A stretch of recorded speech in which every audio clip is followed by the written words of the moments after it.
Board of Commissioners meeting is called to order. Roll call, please. Director Sure. Benedicto, Yes. Chairman Lee Lindsay, here. Vice Chair Lita Anthony, Here. Commissioner Brandy Peterson, Here. Commissioner Carrie Wright, Here. Commissioner Lewis Jackson. Here. Chairman, you have a quorum. Thank you, ma'am. You have the agenda before you.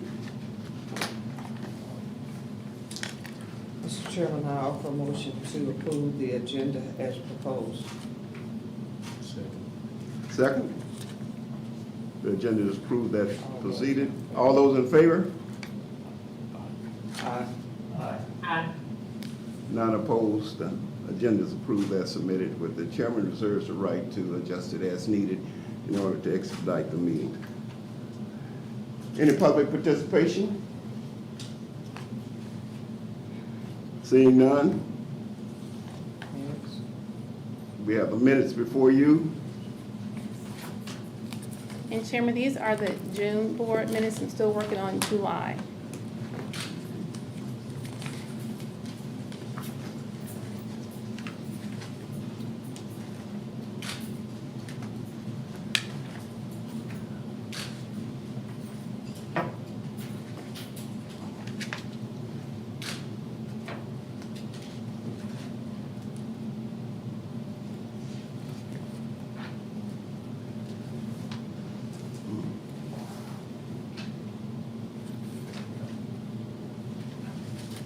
Questions concerning the minutes? Just a correction, on the name Deuce, that's Mr. Duke. Duke, okay. Thank you.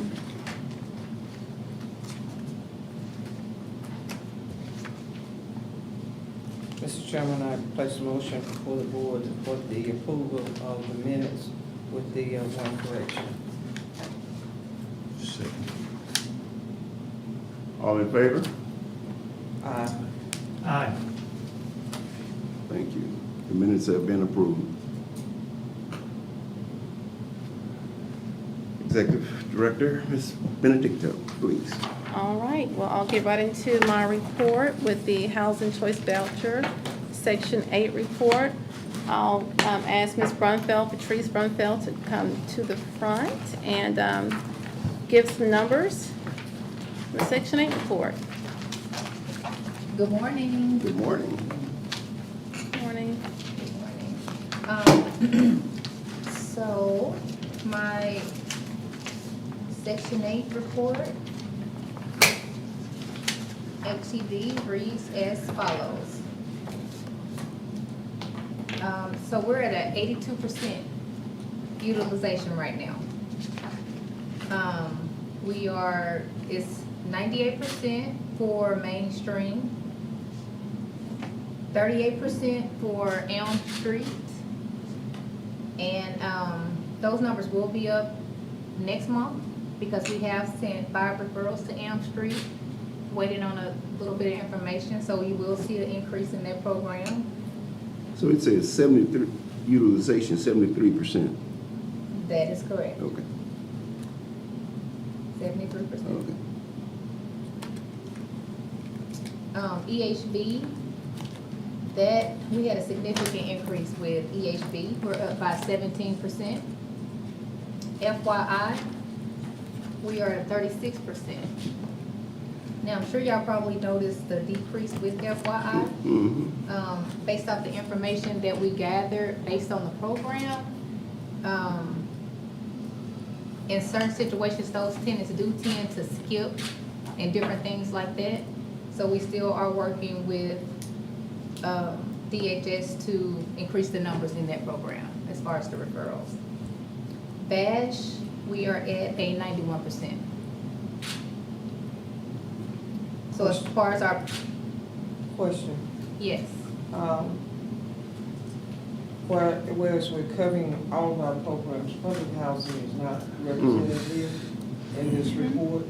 Are you planning to do a separate section for public housing so we know where we are in those numbers? So you're gonna see with, today, there's a resolution, to approve that public housing occupancy specialist position.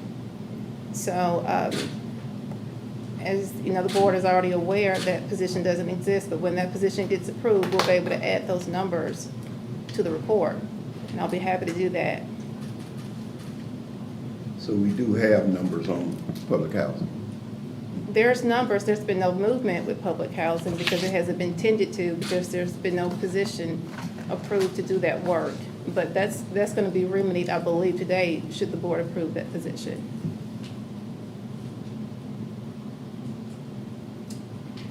PVD, for Cumberland Manor, we are at a 100%.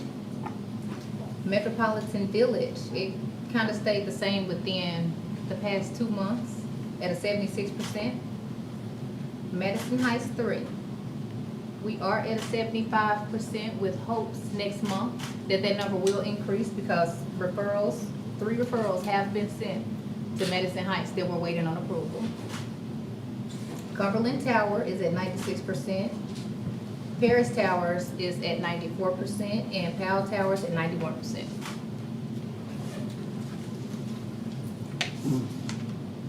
Do y'all have any questions in reference? How long is that position been empty? I mean, I can only speak for my short term here, so, since, you know, Since you've been- 20, yeah, since I've been here and I started September of 21. But I believe at one point it existed, so.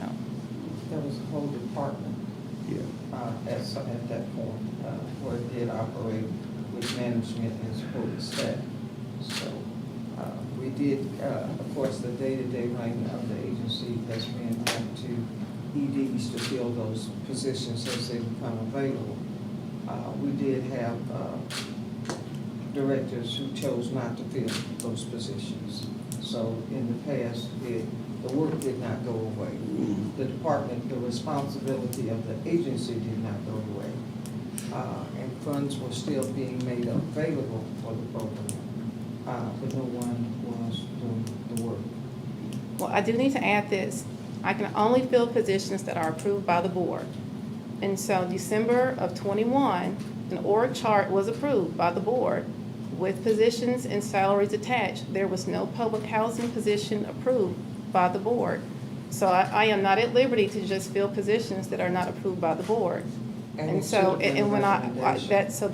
that recommendation has been brought up, suggestion was made to put this position before the board, and I am doing so. The funds that were available were not being utilized by the agency, they were going 100% to CHC. We have discussed that, and we will now use those funds, All right.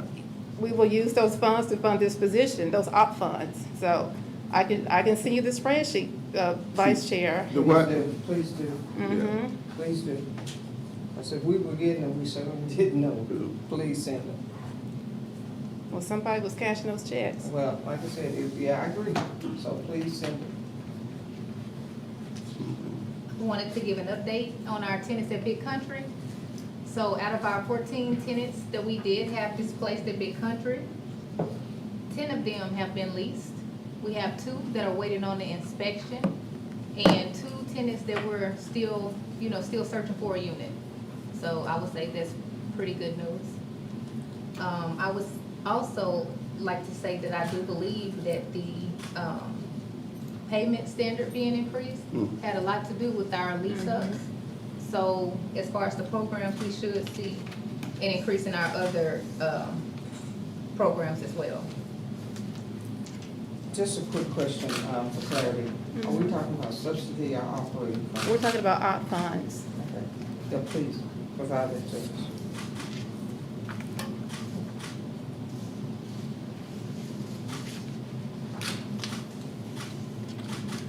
Two Leonard's, where are you at now? I just read off the numbers for Big Country Chateau Okay. with our displaced tenants. Do you have any questions in reference? The tenants broke their lease, 2, and 3 are being researched. That is correct. Give me some follow-up on the, once it broke their lease. So when a tenant breaks their lease, what do we do? What's the procedure for that? No. Our procedure? Our procedure is when they break a lease, Mm-hmm. they're basically removing Free. themselves from the program. They're off the program. Yes, in certain situations. And the other three are being researched. What do we mean by that? I haven't found the exact reason for The- those tenants, the reason why they moved. I'm not sure at this time. That communication comes from whomever the property manager is, and I haven't got that information yet. This is not taking into consideration people's 30-day notice to vacate. This is something else. Yes. These are not evictions. These are, Well, I mean, in some cases they are. Hmm. I reported the decrease, like the reason why our numbers are changing. uh-huh. So I just added the reasons why. Okay, on these 5 people. That's correct. Okay. On cases of fraud, are we taking care of that as far as the abuse of zero rent or any of the other programs that we have? Are we following through with the issue of fraud? So with the fraud issue, we've got our newly hired finance director, Lamont Wembley. He's actually in training to learn about fraud recovery and the proper way to do that this month, actually. And Fraud is identified, are they terminated from the program? Yes. They are. And that's part of our plan. I mean, Oh, we absolutely. outlined in our It's plan the right, steps yeah. that we would take in order to recover. And so- right, they're terminated, and then we have to get a process to recover the funds lost as a result of that abuse. Okay. All right, that'll be it for me. Unless y'all have any more questions. Patrice, did you want to speak to the steps that we're working through on the CMAP corrective action? Oh, thank you. I do. Mhm.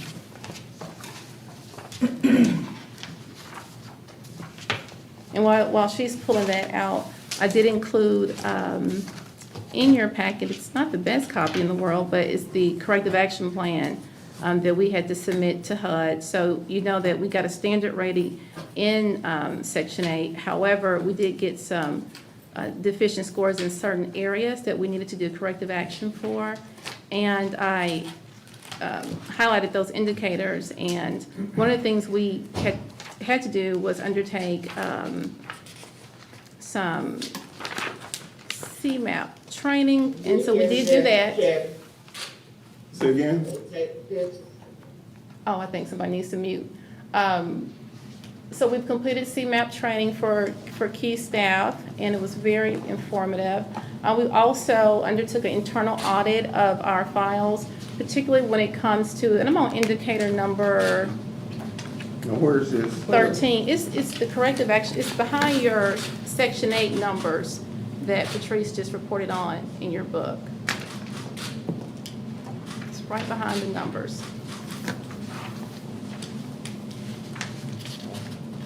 Yeah, it's a blue and white sheet. Okay. So certainly timely annual examinations, that's one of the indicators. Correct tenant rent calculations.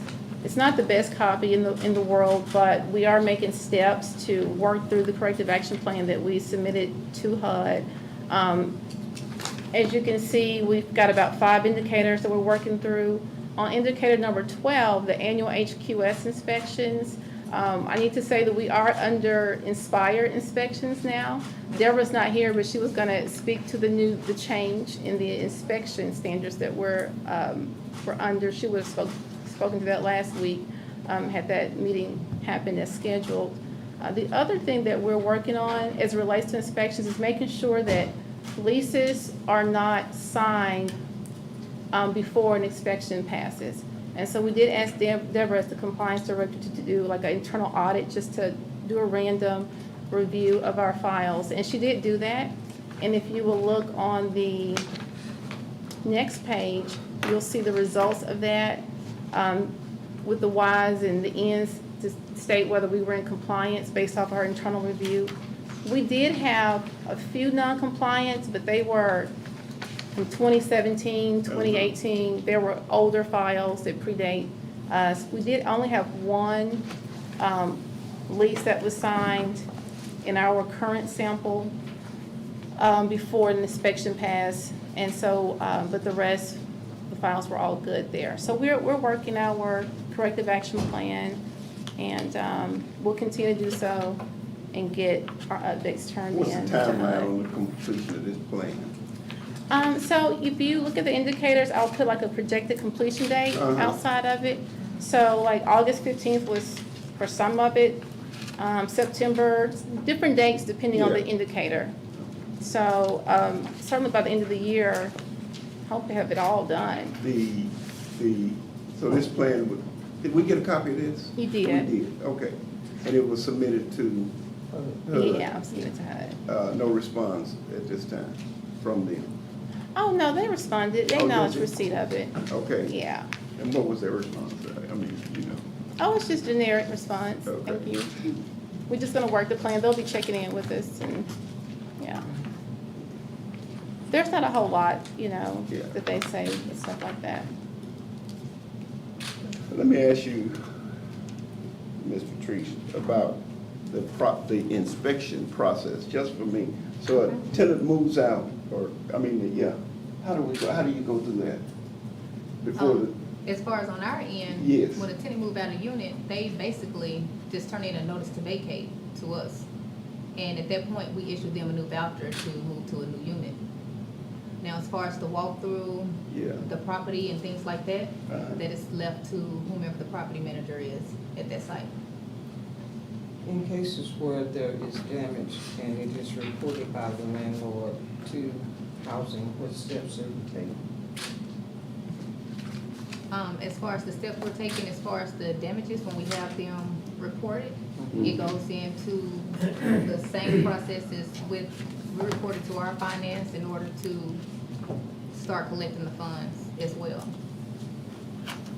Okay, so if a tenant, that's one of the main reasons that we hear from landlords, that why they have stopped taking Section 8 is the damage that is often done to their property during the lease-up period. So if that landlord is sending in a report, either during the inspection period that that person is living there or after that person lives there, is there any contact with the person who has lived there about those damages? On our end, in some cases, it is, yes. Is there any practice in place where it's consistent with all landlords and all incidents?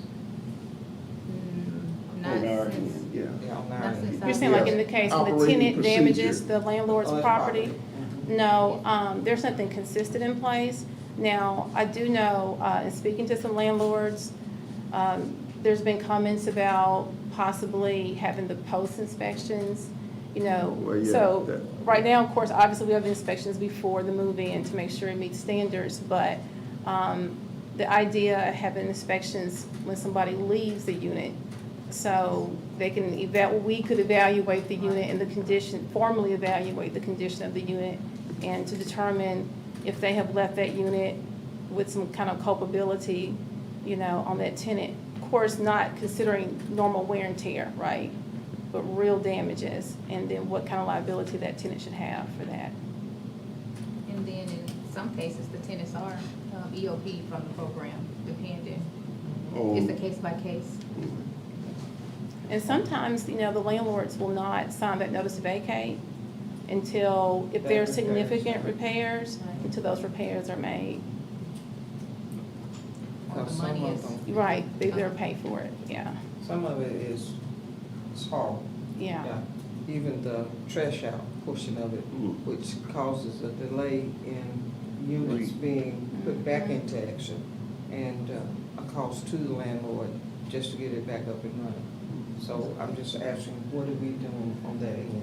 Yeah, there was a time when the voucher was removed from the individual until there was a remedy between the landlord and the, so I'm just looking for ways that we go back and, as the report said, vet more and making sure that landlords are left whole when our folks move out.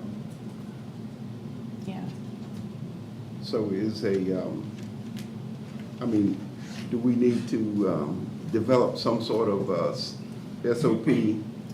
Yeah, I think for something to happen on a consistent basis, Yes. we would need to build up our inspection division, like actually have one. Right now, we do have one inspector, but to do something consistently, we I would think probably that's- need to have.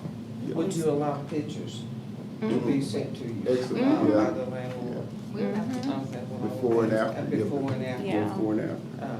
I think that's Okay. something that would remedy that to a degree without causing any more cost to the agency. That the property is, the checklist, Yeah. more or less, is provided to us for that file. Yeah, so we're able to do the photographs now, you know, with, especially with Yardi, the new system, with the tablet and the inspections. It's just about, it's the follow-up and the labor that goes into getting to those sites and making sure those repairs are made. So, yeah, but we're able to do the photos before and after now. And in any case that the landlord contact us with damages and things like that, and want someone from the agency to come in and take pictures of the repairs, then we've done that one time since I've been here. But we try to accommodate them the best way we can right now. It's also a tool for us to be able to maintain our list of landlords. Landlords, yeah. If they know that they've got the support of the agency in restoring their property. Can we have like a draft or so of a, at our next meeting for review? Sure. Okay. Okay. You're wanting a draft of something like more So consistent? for us to, yeah, so we Yeah. can get some idea of what we're looking at. Okay.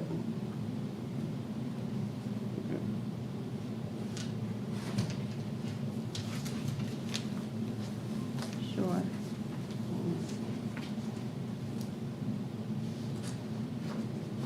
Thank you. Thank you.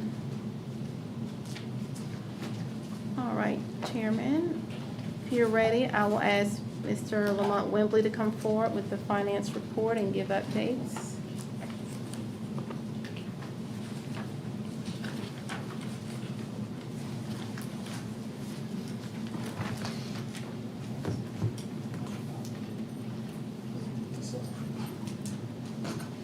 Good morning, Mr. Chair, members of the board. Morning. I do have before you a financial report. I have a table of contents with summaries. Yeah, we don't have it. Oh, you don't have it? We don't have it. We don't have a financial report. Oh, is it not in there? No, ma'am. Okay, well, hold on just a second, we can make I was copies. just finna fuss too. I was ready. I want to see So, some. you know, Yeah. I think I avoided Lamont last. Oh, is that right? And I Yeah. didn't get it from him, so Okay. if I can just grab yours real quick and have some copies made, Okay. and I will get this to you all. Okay. I did email it to you, Well, but yeah. Look, Eric, you can't have somebody do I'm just gonna that? have to get it. Sorry about Yeah. that. All right, Yeah. go ahead. Thank you. Oh, she's getting the copy. Okay. Yeah. Yeah, because I don't have anything from. Oh, you don't have anything to talk Yeah, about? she has my copies. Somebody's Okay. making copies, but while you're there though, there are some procurements that you're looking at for the Elm Street, and, I saw that somewhere. yeah, Right. Yeah. yeah. So we do know we have to get that done for the environmental review, and we're just waiting on the third quote that was supposed, that we really pushed them, to get that in ahead of the board meeting. Now, And- where's it at? Where is it? Well, it's in the procurement report, and there was the person went on site. I know, Feedback. you can put feedback You there. give feedback. He went on site because he wanted to just give a thorough report or assessment first before he did his quote. and we just did not get that quote this morning, I see. so. As you can see, one quote was at 15,000, which was way outside of the ice. So we're thinking it was gonna be more like 2,000. So then there was one around 2,500. Once this third one come in, we'll be able to go from there. As long as it hangs out around that micro purchase, we'll be okay. Now, these were the people who came out, were they just there to do the scope of work that was gonna need to be done? They weren't there to do the actual work? Right, they were just there to take a look so they can give us a quote. And we had anticipated it this morning, we just hadn't received it yet. Okay. So we're just trying to get 3. So, that's that. Also, in terms of procurement, we will be getting the buzzer installed at the front desk. That is hanging out, at the micro purchase. It was pretty small, so it wasn't even, I think, not even like $1,000, it was like $800. And I was hoping it would be installed by the time you all got here, but they weren't able to put it in sooner. And the doors?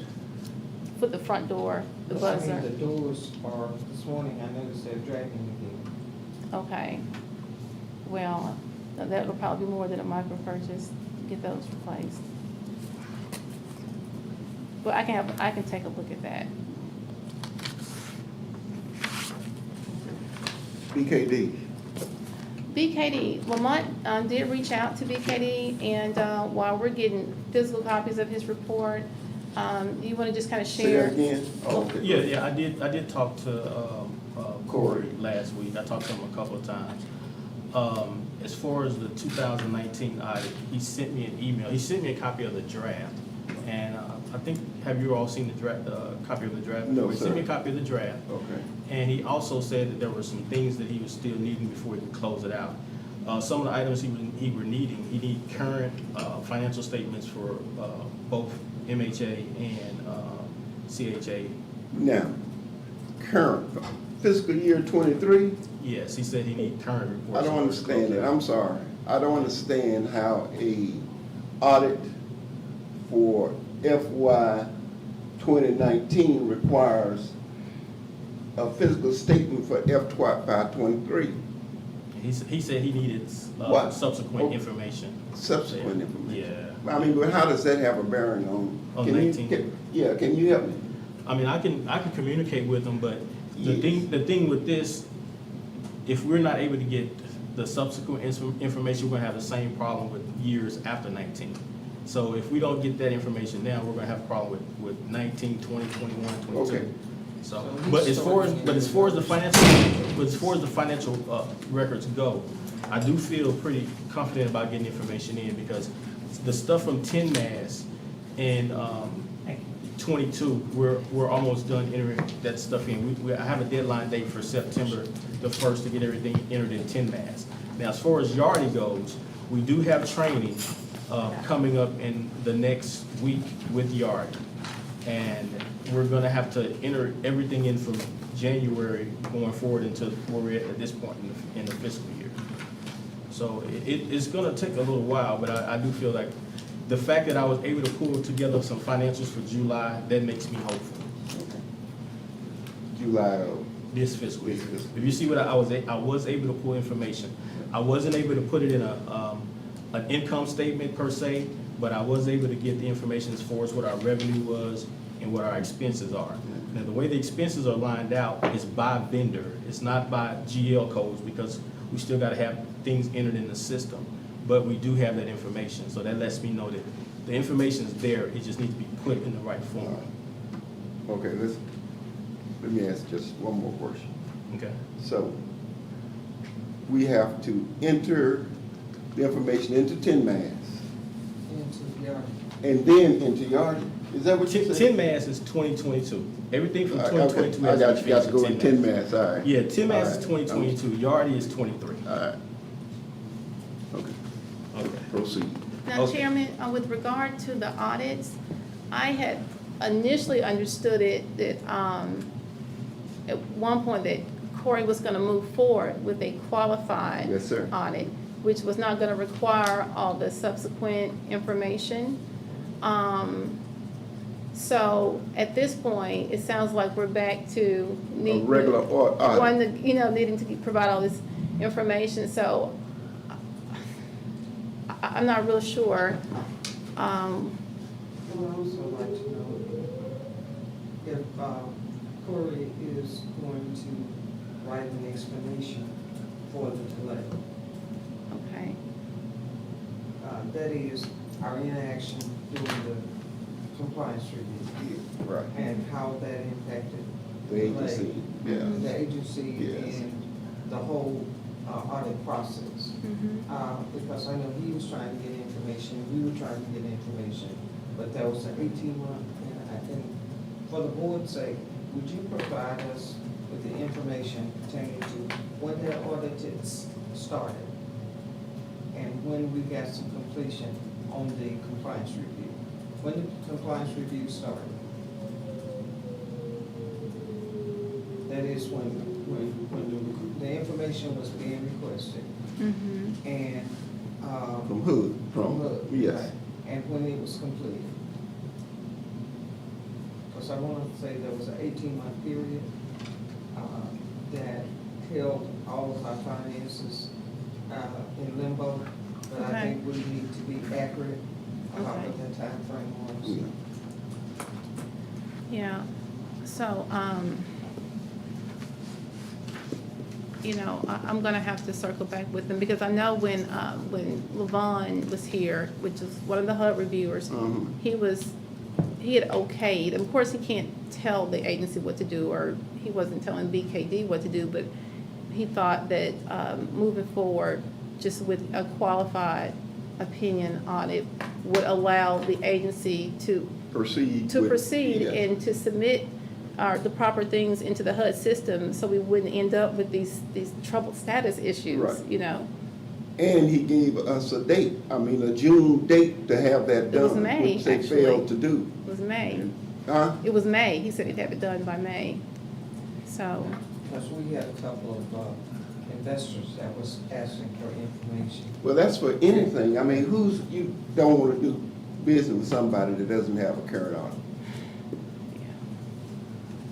One more question, and then we can proceed. No, that's it. All right, proceed. Okay. Now, as far as the property audits, Carrie has been working on those. She's completed 21 for Granite Mountain, 21 for Madison Heights 1. She's turned in the items for 21 for Madison Heights 2 and 3. And she's actually, there's some things that she's needing on the 22 audits that she's still working on. She needs a few payroll reports, some bank statements that we're trying to get, and there's a few things with the accounts receivable and account payables that she's working on trying to reconcile. So that's what's going on with the property audits.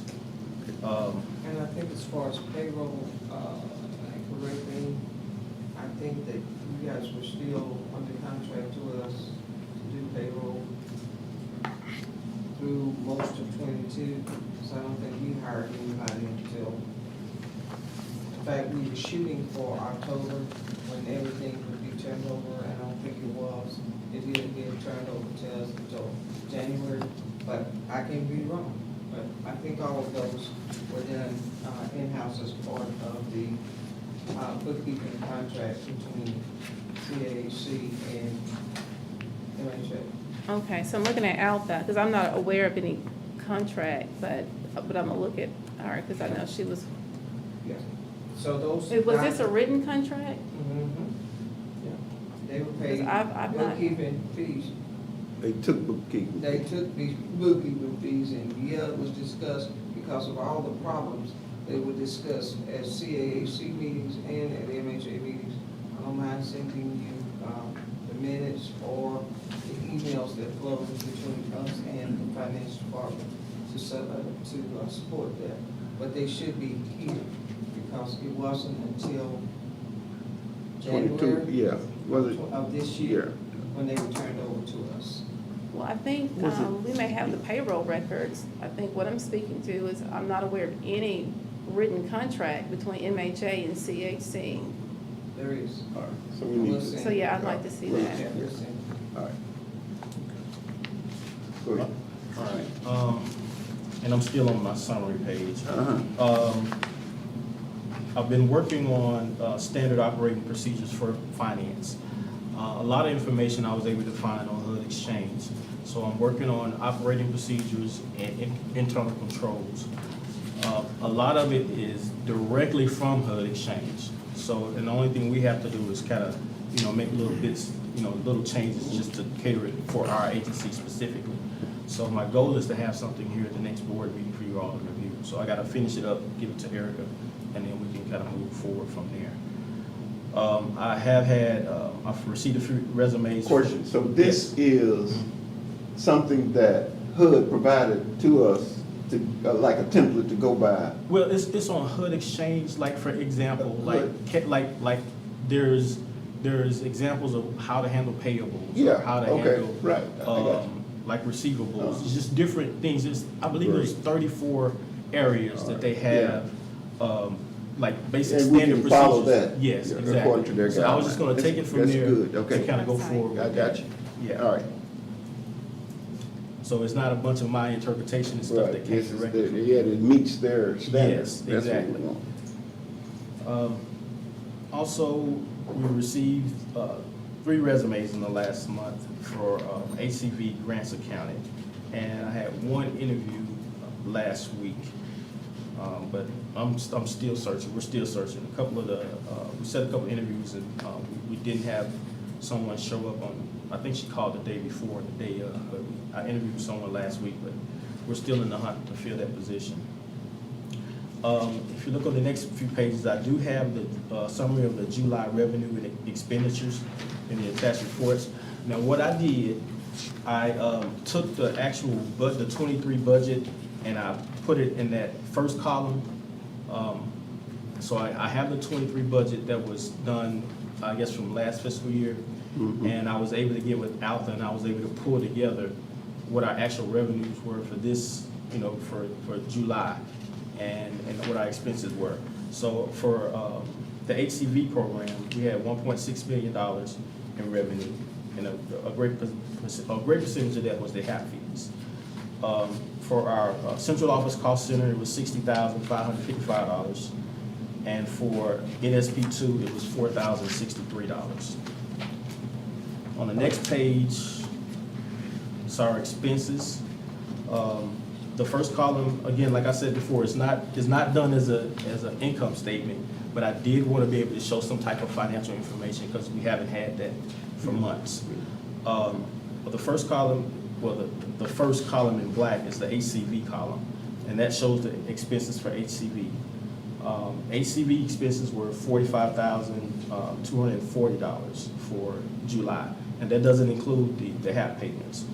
The COCC expenditures were $107,000, and the NSP2 expenses were $9,300. The next page is the bank balances for all of the regions and the Bank of America accounts. You can see lined out here, the beginning balances were $2.5 million.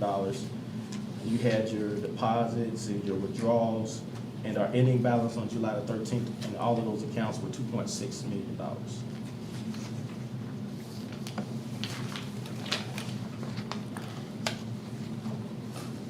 Our income and our expense to our NSP2 property, Yes, ma'am. and what has been our income on our NSP2. I see we've got some expenses, on our NSP2 properties. Now I'm looking for income. The income is on the page before that. Okay. Yeah, it's down Oh, there yeah, toward at the the bottom. Bottom. Yes, Okay, ma'am. It was total. $4,063. Okay. The next thing I had after that, okay, I had the HCV voucher program on the next page. I started with the beginning balance for June, which was $650. That way we can get down to what our revenues were for June and the expenses, and that brought us up to July. So if you can see for July, it was 1.4 million in revenue, which ties back to what the information was on the other page. And then the expenses were $1.1 million in total expenses. And you can also see what the unrestricted net position and restricted net position for that program is, which is a total 1.8 million. The next page is the mainstream program.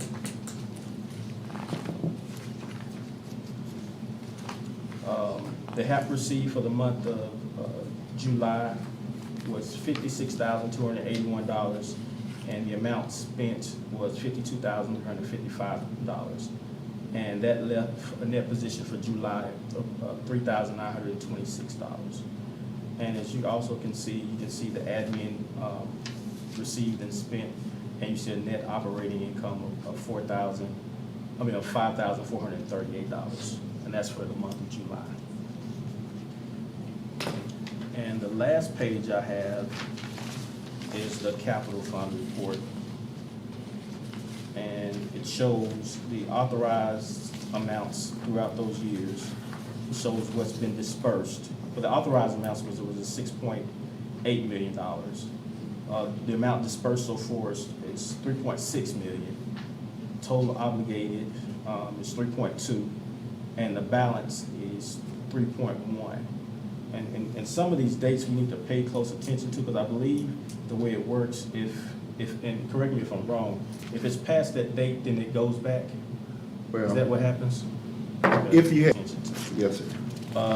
And the last page I have is just some of the reimbursements. We were trying to go through and look at, because I'm concerned with the central office cost center about the amount of funding that we have there. So I just wanted to get back and try to recoup some of the expenses that we're paying for CHAC. So I've got with Alpha, and she's generated some of the invoices that we've had through August. This is through August the 14th. I have a couple of more here. So that's, so I just want to turn those items in. And we have the backup documentation for everything. But, and that's all I have on my financial report. Who over CAC approves this? That's you, Leah? Yeah. Chairman? Yes.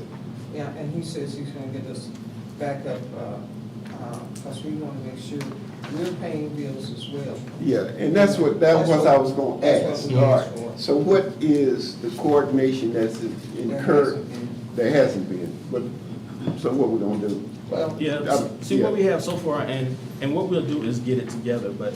Yes, sir. All of the statements and everything that we have been paying, Uh-huh. Alpha pulled all of this together, and we've generated our own specific invoices. MHA. Yes, yes, All so right. we can so we're gonna invoice, CAC, and then on the front page, I'm gonna have a summary of, What? for each category, like for Okay. example, the American Express card, or Home Depot, or Fleet Services, specifically what it is.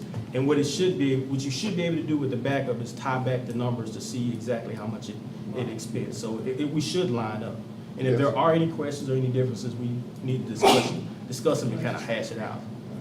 because there are some that are on the other side that we have not invoiced for as well, that we need to pay for. So, and I don't know how they got entangled, but there are also some that we question. So, yeah. Yeah, I'm not aware. We would like to have some finance meetings. Thank you, that's what I was Okay. trying to get at. Yeah, with All right. CHA in order to rate that. All right. This, again, was during the time when MHA was under contract to us to. Pay do- those. Pay Yeah, I got bills, you. pay bills and All right. do payroll. All right. That's pretty good. Let me ask a couple questions here. Okay, no problem. So one of the things that I'd like to see, can you tell me how realistic would be not only what's budgeted and what's spent, but also our year-to-date expenditures for those? Yes, that's Okay. doable. Because Okay. what I want to do is do a cash flow statement. When I get everything entered in, I do want to do a cash flow. And that should be able to show us every month, ins and outs. Yes, sir. And it should be able to show us what's been spent, the percentage spent, and then what the balance is, percentage balance left. And that's the goal I'm trying to get to. So yes, that is a possibility. And these are just something I want to bring together so we can Well, have. I some- appreciate seeing Yeah. this, yes, Yes. yeah. So that's- you will include year-to-date versus budget. Yes, Yes, that's yes. what, yeah. Any forecasting? Yes, I can do that too. Mostly, the forecasting part of it is mainly what the budget is for. But if you want me to kind of like look at what we're expensing out, and then based on the trends, project out Yeah. how much we may spend. Because the thing with forecasting, it'll show us if we're going outside of what we said we're Yeah. gonna spend on our budget. And- So and- that's and something we- you all want me to do. And I we're, can yeah, do that. well, that's something that's gonna have to be done at the end of for next year, for Okay. 24. So we need to be able to forecast and address those issues where we need to cut back or do whatever we need to do in order to keep it within budget. Okay. All right.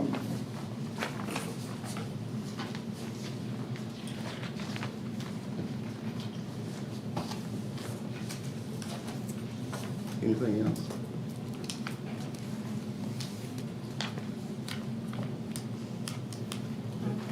Thank you very much. Thank y'all. Thank you. Okay. All right, so I'll move on to legal if you're ready, Chairman, Yes. for legal report. Really not much going on there with the legal report. Haven't received a lot of updates. I do know at some point in October, and really this is the same legal report from prior month, but I just haven't had updates since. Not a lot of activity there. But I do know with LCLC Enterprise, which is One Call Group versus MHA, there's an October court date on the docket with that, but just haven't heard much more about that. But everything else pretty much have remained the same since last month in terms of legal updates. We have a lot of activity with the Labor Department pertaining to some of the legal issues that are here. Is there any feedback on? Okay, yes, it's not litigation, but yes, there is, there have been some questions from the Department of Labor, I guess, and I'll have Starla to give some insight on that in terms of number of employees that we have. And so I can give some backstory. It originated with an FMLA complaint, and so the Department of Labor came on site and they determined that the MHA did not have the requisite number of employees for employees to be covered by FMLA at the time. Okay, so that number would be like 50 within a 75-mile radius. And we're at, what, 20 employees? We hang out around 20, 21. And so, but we did get some follow-up questions after that on-site visit, and they wanted to know how many CHC employees. And I think they were exploring the idea that perhaps MHA employee count plus CHC employee count would get to that 50 number. And we did explain that we were separate, you know, but then they ultimately said I think they would kind of make that determination and see if there was enough daylight between the agencies to truly be separate and not count both sets of employees. So I don't really know where they landed on that. We haven't heard back from them. Okay, but there was another question that was sent. Yeah, they've asked us some different information about the different amount of employees, how many work sites, how many, the counts for CAHC and same here. But we just have one work site. So we are, well, we have provided you everything you need. Yes. So we're just providing them all the information, and you all have given us the information, so we'll just wait and see what they determine. Yeah.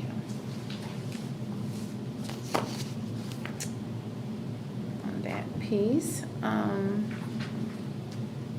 Yeah, so I don't have any more than that in terms of the legal piece. Well, Chairman, if you're ready, talk about procurement. Correct.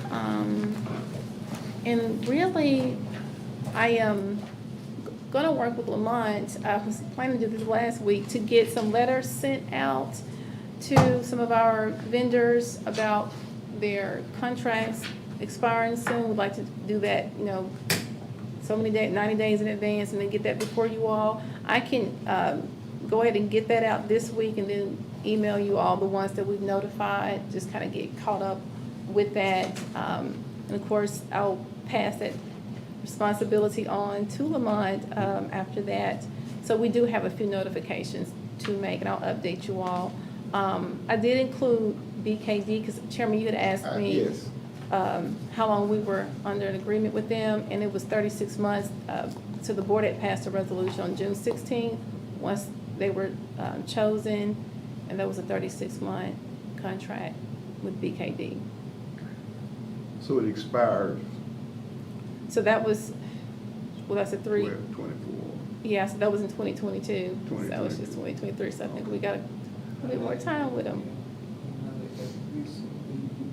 Less than a year. Yeah. So are we gonna rebid any of these? Well, we definitely, I'm sorry, go ahead. When their contract expires, it'll be up, To the board to decide. Well, they usually Yeah. come back and ask if they want an extension. I'm not sure that. And if we are satisfied with the work that they've done, that's the thing, yeah. yeah. It's under the 24 CFR, the Yeah. 200 that deals with how we deal with. With,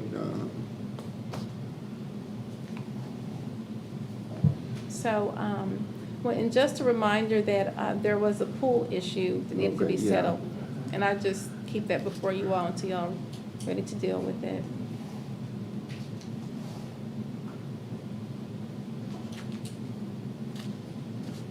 And so I guess with the procurement piece with Elm Street and the review, so are we paying for the review, the SRO review, MHA? It's part of the application process.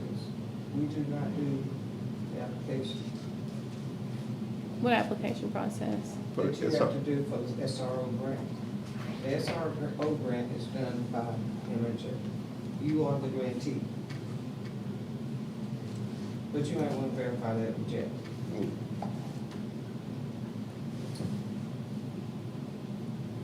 Well, the reason I'm asking is because, so, we don't receive any of the income from from Elm Street. And so, you know, if it hangs around that micro purchase, it's gonna be great. but if it's. But this, But I would say, I mean, that's just my opinion, let's call Hood and Yeah. ask them, is it a part of the application process, or if it's part of the operations? Because the way that it was put to us, it should have been a part of the application process. We do not do application, MHA does. so, right, we apply, MHA applied for the grant, for the SRO, as well as we applied for the OP funds. You know, so the Housing Authority, yes, we are applying to get these funds. And so then Elm Street, we don't get any of the income off of Elm Street, although we applied for Elm Street to happen. And so now we're getting the bill to apparently pay for the HUD review. So I'm asking because, I mean, eventually, if we're not getting any of the income off the properties, I don't know how the agency will continue to be able to foot the bills. So I just think it's just something that it's just worth, Well, it's operating funds, and if it's part of the operating, and I say, again, Check. just put it at HUD's feet. Yeah. And let them decide. Because if it's operating funds, and you get the operating funds first, do you not, when you pull them down, how do they come to? so the OP funds are related to the public housing. And so Elm Street is not under the public housing. It's a grant in and of itself. So we don't have OP funds pulled down for Elm Street. Well, that's So what she we- said, yeah, that's what we. I'm saying. That's, yeah, Let's go we back need to HUD talk to HUD to yeah, see. how we deal with it. But I don't think Okay. we're, without knowing all the ins and outs of how that grant is even set up, and I know I don't, because we didn't ask for Work, yeah. Yeah, so, it needs to be put back to us going back to HUD to see how much it was satisfied. Okay. But you That's said a when good it, question. Mhm. It's a good question, but it needs to be clear to us. clear. So, the long-range plans concerning AM, they have to give us some.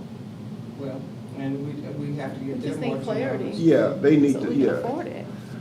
So it's gotta be, well. the folks that are over there now, that have went through Elm Street, they will do a report on Elm Street, correct?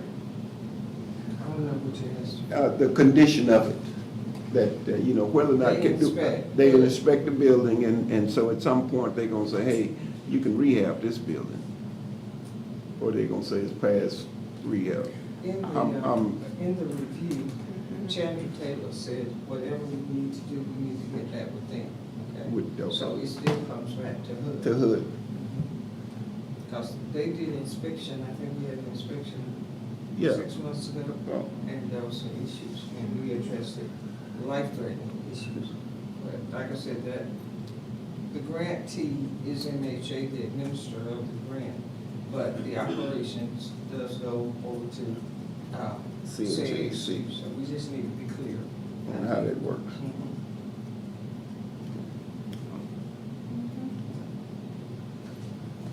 Anything else? So, no, I don't have anything else. With development, though, we did do the, with Chairman Lindsay, you were there for the site visit at Sunset Terrace to walk through a couple of weeks ago.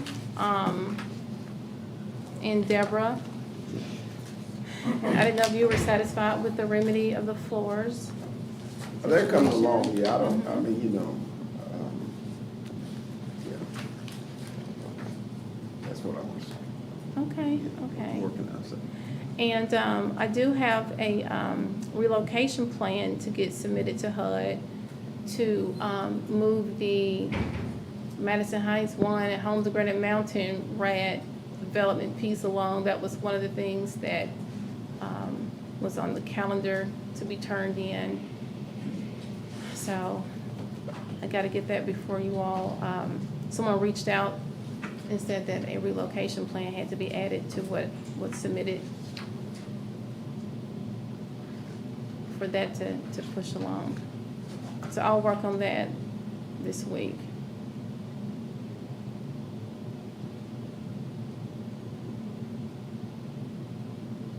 I don't have anything else for development, unless you have questions. Under have we, the consultant, RAD consultant, to be determined, any ideas, or? I missed that call, so I'd like to ask questions of the, as it pertains to that consultant position. Yeah. So I have some questions. Yeah, that was just a placeholder. I realize Yeah. that, but I thought at one time we were gonna follow up, you know, and sort of maybe North Little Rock to get some input on. Oh, yeah, you know remember? what, you're right. Yeah. There were some, I mean, we some just of put it who out might- there, trying to, yeah. you Who know, might be a good yeah, RAD some consultant. maybe Yeah. some recommendations from some other housing authorities. Yeah.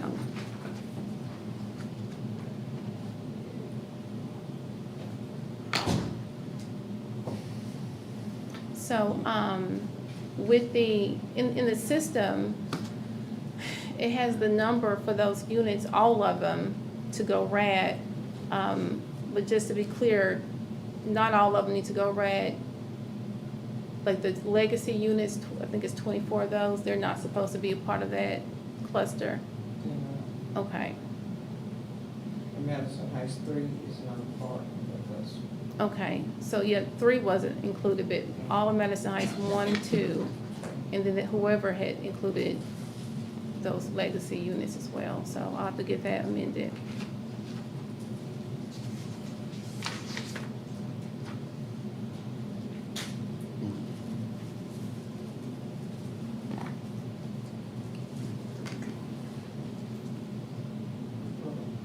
Anything else? Nothing else, not for me. Okay. Employment Committee? I'm going to defer that report to the director. I just have a couple concerns as we get into public housing. With all the questions from Hood around public housing, whether or not that becomes a department rather than a single position. And I think we'll get some additional information once the board meets with HUD. But I'm concerned whether or not that is with the issues, or if some of these issues will be remedied by Yardi, in making sure that everything is in the system. I just have a lot of questions about, and some of them I know that will come from HUD with their request to the board. But whether or not that becomes a full department, how many people is actually needed to get us back to where we need to be in public housing, and the qualifications of those that we're looking at to get this up and running and right off the ground. That's just my concern, is that in all instances, whoever is in their position needs to have a background more than just a working knowledge of what it takes to get this thing back up and running, and whether or not it is staffed appropriately. So, no. Anything else? Okay, so,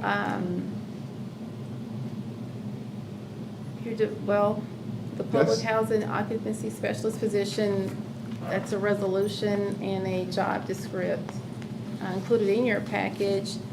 So we're talking about, was it like 161 public housing units?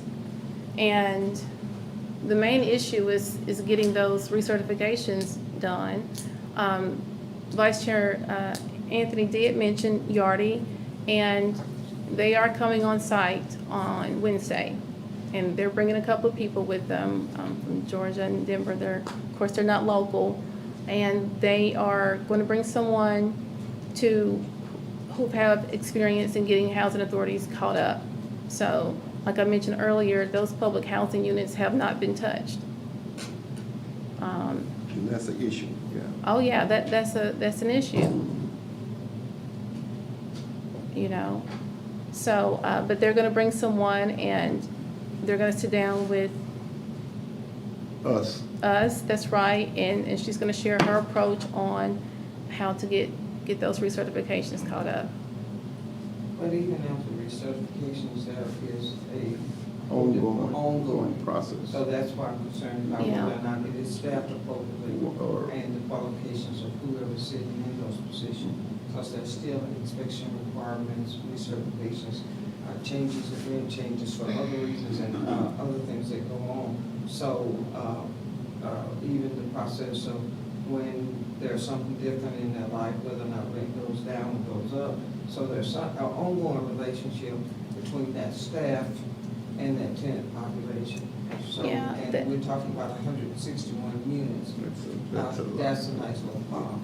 Well, okay, I will say, so for like a housing specialist, Mhm. their caseload is housing specialist, 400 people.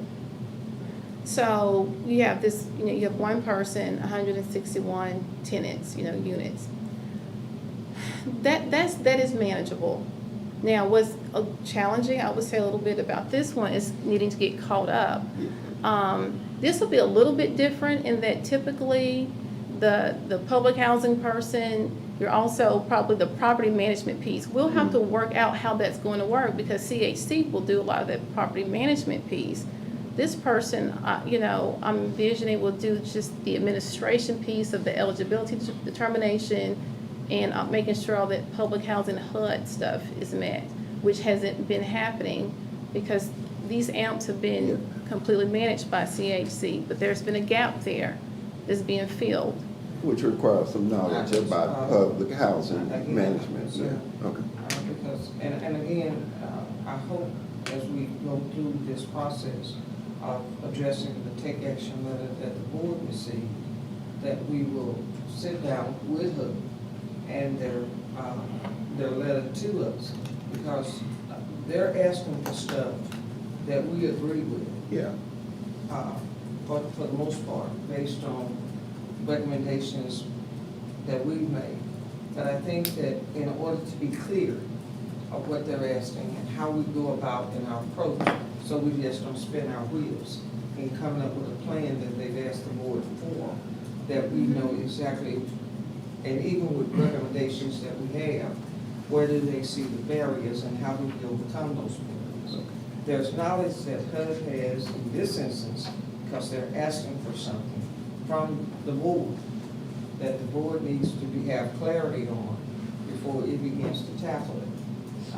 So I'm hopeful that as we address, and I know it's a new business action, but even in addressing how we feel that department, I want to hear recommendations so that we are just not Recommendations from from, HUD okay. as to what they see Yeah. as a reason or the quick fix it or the fix it as soon as we can for that. This is why, like I said, a lot of things we may disagree with as far as the report is concerned, may disagree with how it's been handled in the past, but at this point, HUD is saying to the board, and I think we need to be clear, they're saying to the board, fix it. Yeah. And I think that what needs to be done prior to that is we need to get our heads together. Right. We need to have a session. Who is this person? Who is what that you person? interviewed? So. We had, oh, She I'm has- sorry. Uh-huh, Go ahead. yeah. So, there were several candidates, and ultimately, and if the board approves today, person is, Ms. Vindia Crump, who has experience with catching up and submitting 5.9s. Now, this, again, like I said, I think we're really fortunate that we've got Yardi coming to give us some Yeah. direct, hands-on training on how to really get these amps caught up. I think in terms of building the team out, that would be great. It's just about paying for it, you know?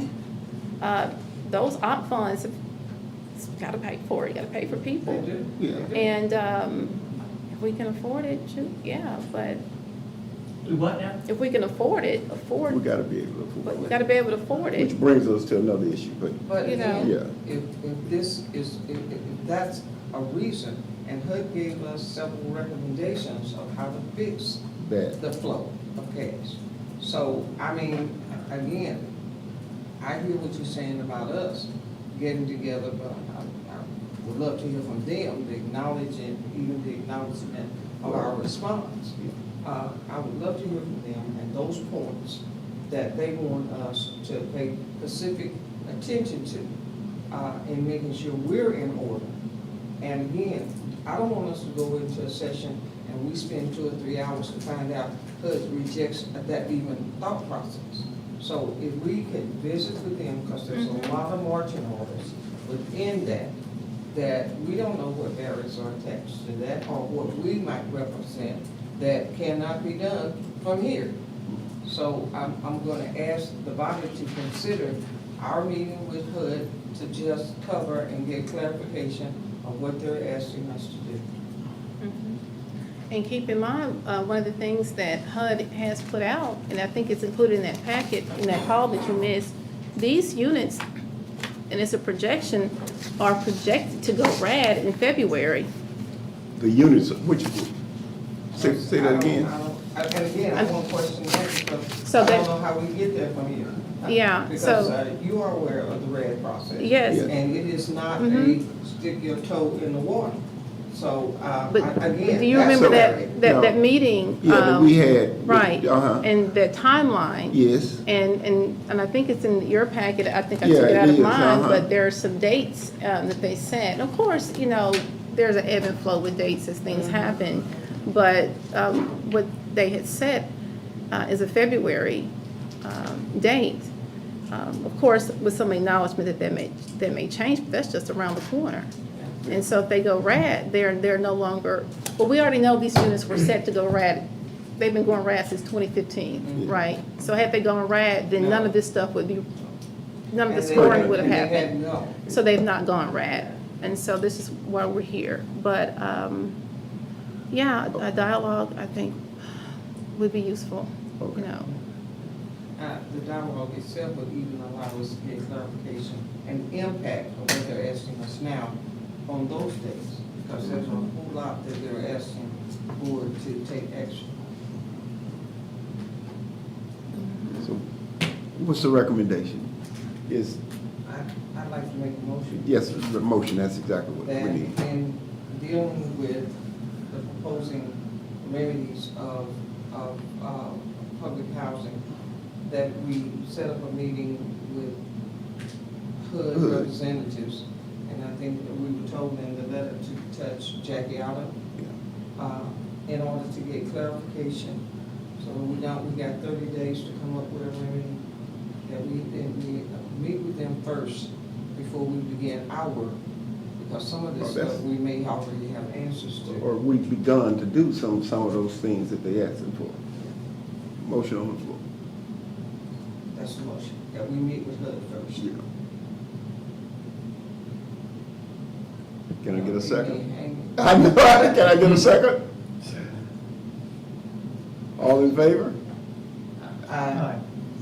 All opposed? Hearing none, that motion is approved, and the executive director will reach out. That will include the entire board, correct? Yes, sir. You would. What? Oh, me, oh, very good, thank you, okay. Oh, yes, sir, all right, all right. That letter was That's my, directed to the chair, to the board, I got you. So I will contact and establish a date for us to meet. All right.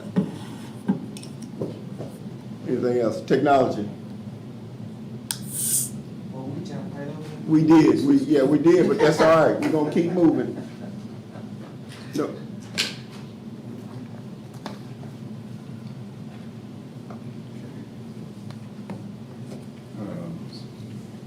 Really, we're just still moving. Hopefully, they'll show us some other things. And from a technology standpoint, the agency is steady. We are pretty solid for technology-wise, so we're in pretty good shape. So, I'm sorry, I missed part of your statement. The kiosks are being moved for what reason? No, we're progressing. So as it stands right now, Usually, so we're moving into more utilization of the Oh, kiosks. we will, That's yes. exactly what you Right. said, That's yes, what I thought. okay, yes. Yeah, it ain't going nowhere. no, they're not moving. There's movement to Yeah, get toward to more utilization. Yeah, more I apologize. folks using kiosks, which is Yes. good. Great. Are there Okay. any more questions? I don't. Commissioner Brother Jackson. Sad day. Sad day. Say what? Sad day, sad day. Yeah, it is. I really, I'm still in transit. I haven't really did anything.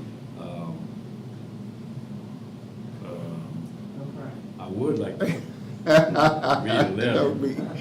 Read a letter, all right. yeah, to the board and to the board members and staff, guests. When I first came to the Board of Commissioners for MHA, I didn't know what to expect. I learned that I had joined more than just a board. It was a group of people, individuals that cared about people and their way of life. And to serve along the side of who worked with my mom back in the 70s in the city business as an accountant. Mr. Lee Lindsay, when he worked for Model Cities back in the 70s, Miss Hendricks, and but the one person that who really helped me and supported me and molded me into a commissioner that I needed to be was Miss Lita Anthony. She looked after me. She taught me things that I needed to know as a commissioner. She showed me what it meant to be a commissioner and helped me take my family to a higher limit. I would like to thank the last, but not least, Mr. Kenyon Lowe. He was the educational part of the journey. These last 8 years, I've been privileged and honored to serve each and one of you. I'm resigning effectively immediately after this meeting. After this meeting, I pray that God continues to bless these agency and to do extraordinary things. And now, as the young people say, Jackson out. And we appreciate you, Commissioner Jackson, and the work that you've done. Yes, sir. Thank you. Yeah, thank you very much. Yeah. We've been through I've done I- two of these since, Yeah. I've been here. We had Ms. Nance, who took this position, or who was in this position, no, yes, she was. No, Ms. No. Blight was. Ms. Polite. But this has been a jumping off where Commissioner Jackson used this position and what he learned to better himself. He's now living without subsidy. Yes, sir. And we have to understand this is a proud moment for all of us because he's not getting subsidy. Mm. He's now what they call self-sufficient. And he has moved from that with a lot of support and education programs and policies coming from this board. So he's a success story. So we are proud of him. He's really would like to stay, but because of the qualifications for the resident commissioner, he's having to bow out of the process. So Sorry for getting teary-eyed, I kind of thought about Ms. Polite. Yes, All right. sir. we have yeah. a resolution for her as we move through our team. But we appreciate it. Yeah, and the work you've done and all the towers and that sort of stuff, and it's gonna be hard to fill your shoes. I appreciate all of that. Next on the agenda is our finance report by Lee Lindsay, and I really don't have anything to, I think that our finance director is moving along and pointing us in the right direction, and that we still have a ways to go. We gotta keep our heads to the grindstone and keep on moving, make this thing work. Okay. Old business. Gorman? No.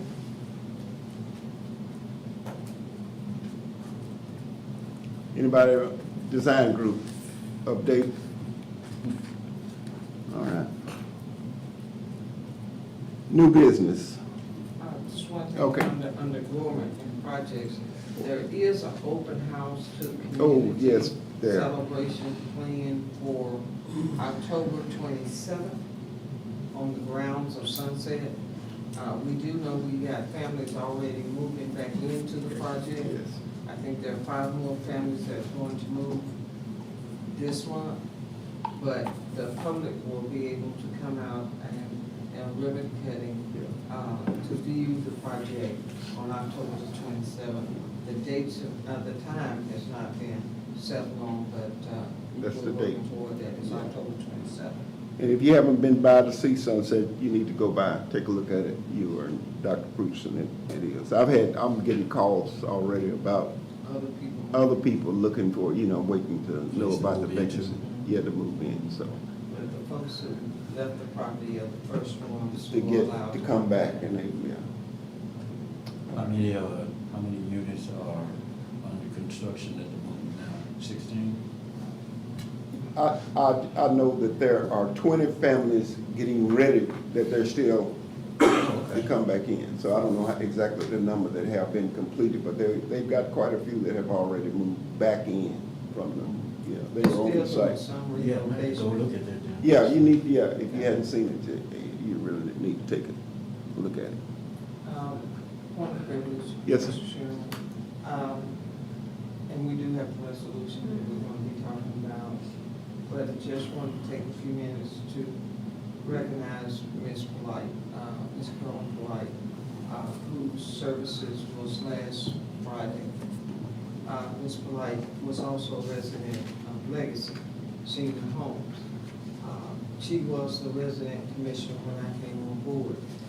Always a strong and compassionate voice for our community, and especially for those people who were receiving subsidies within our housing projects or within towers, wherever she was able to give good sound advice. She is going to be missed from our community at Legacy, because she kept those folks on task out there. She made sure that we came out and when we took over the management and made sure that people knew who we were, what their rights were, explained leases and everything else to them. So as we do our resolution, I just wanted you to have some idea Carol Blank was.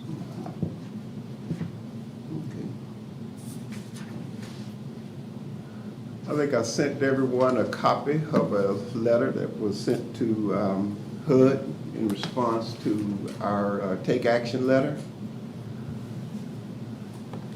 And our next step will be that I will contact them and establish a date for us to follow up and get some marching orders. Anybody got any questions about the letters which I sent? I felt that we needed to acknowledge that we had received it and that we did not take it lightly, and we were going, proceed in the direction of addressing what needs to be addressed and remove this designation. Just like I said, some of the things that they outlined, we are already in the process of addressing, so we just need to follow up on. Okay. Any other questions? Comments? Yardy. We've already talked about that, you know, they're They're gonna, gonna be here August the 30th, yes, so, which is Wednesday. all right. We would like to meet with HUD prior to that. So I'll set up a date and let the commissioners know. Dr. Peterson, I hope that you'll be able to attend. Yes, Frank. Hello. Yes, some young, You said on the 30th? no, I'm gonna let you know. We're talking about our meeting with HUD. Okay. Yeah, but I'll let you know the exact date and time that we're gonna meet, but it'll be prior to the 30th. Okay. Okay? All right, and I think we've talked, so we've got, we talked about, we took the MHA's commissioner position expiring. I think I'm one of those. And Dr. Peterson is one of those. Motion to send a resolution for Commissioner Lindsay and Commissioner Peterson to receive a second term as a part of the MHA Board of Commissioners. Second. All in favor? Aye. I abstain. You abstain. So noted. Motion passes. Yes. Thank you. All right, resolutions?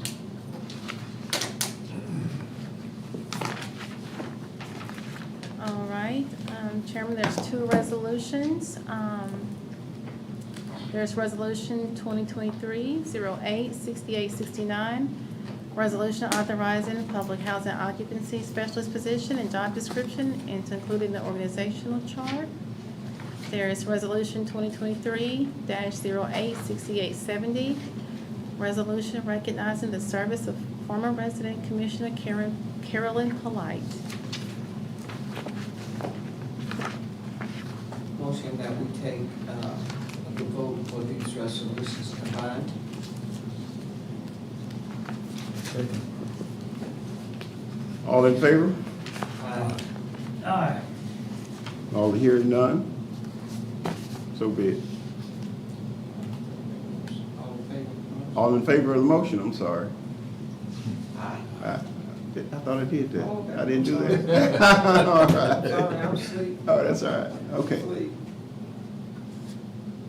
So we're talking the approval of resolution 2023-08-6869 and resolution 2023-08-6868. 70. 7-0. Huh? 7-0. That's right, 70. 70, Yeah, 70. Mhm. Can I get a motion? Motion to approve. Second. That's it. Got a second? Oh, Yeah. all in favor? Aye. Aye. Hearing none, those resolution 2023-08 and 6869 and 6870 has been approved. Motion for an executive session to discuss personnel matters. Second. All right. All So those in moved. favor? All in favor? Aye. Thank you. Aye, yes, sir. That's what we was missing.